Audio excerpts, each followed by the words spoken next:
Cinnamon buns. I don't even have to sell them. These are as good as whatever you can buy, and they're super easy to make. Legitimately impressive. So let's get right into it. You need 3¼ cups of flour, 3/4 cups of milk, 2 eggs, 1/4 cup of butter, 1/4 cup of sugar, and a teaspoon of salt, and 2 tablespoons of yeast.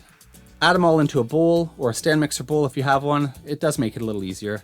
And the eggs. Oh, god damn it. And then I put the stand mixer onto a high-ish setting for about 5 minutes. The dough's pretty sticky, so if you want to add an extra bit of flour, go for it. Now grab another bowl and get it nice and greasy, and then put your dough in it. Cover it, and ideally it sits for at least an hour, but I really never plan this far ahead. While it's sitting, you could whip up the filling. That's 1/4 cup of butter, softened. I just microwave it until it melts a bit. 2/3 cup of brown sugar, and 1½ tablespoons of cinnamon. Again, add it all into a bowl, and I just mix it with a spoon until it turns into this nice, pasty, cinnamon, sugary. Yeah, I usually eat it off the spoon.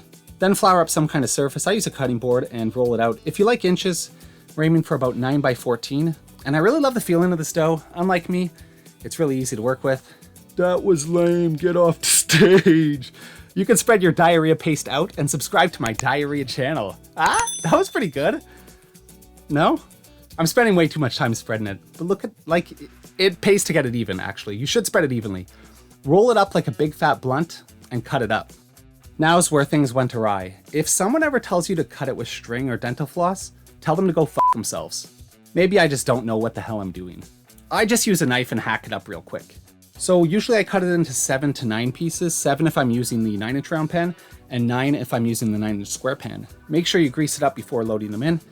My favorite part of this recipe is that you could bake them right now, or put them in the fridge for the next day, or even freeze them. So in this case, I covered them with plastic wrap and refrigerated them overnight, because I was gonna have them the next day. Into the oven at 350 for 25 minutes. And then for the star of the dish, the cream cheese icing. It's a ½ teaspoon of vanilla extract, 4 ounces of cream cheese, that's half a brick, 3 tablespoons of butter, and 3/4 cup of powdered sugar. Make sure the cream cheese and the butter are soft or it's gonna clump up. And you can hit it with the mixer or by hand. You know, I have this thing, so I feel like I have to use it. I'm telling you, this is it. This is the dish. Get those buns in the oven, spread it out. You can probably make them look nicer than me, but I mean, we're just going for flavor. That's it. That's cinnamon buns. Grope that bun, baby.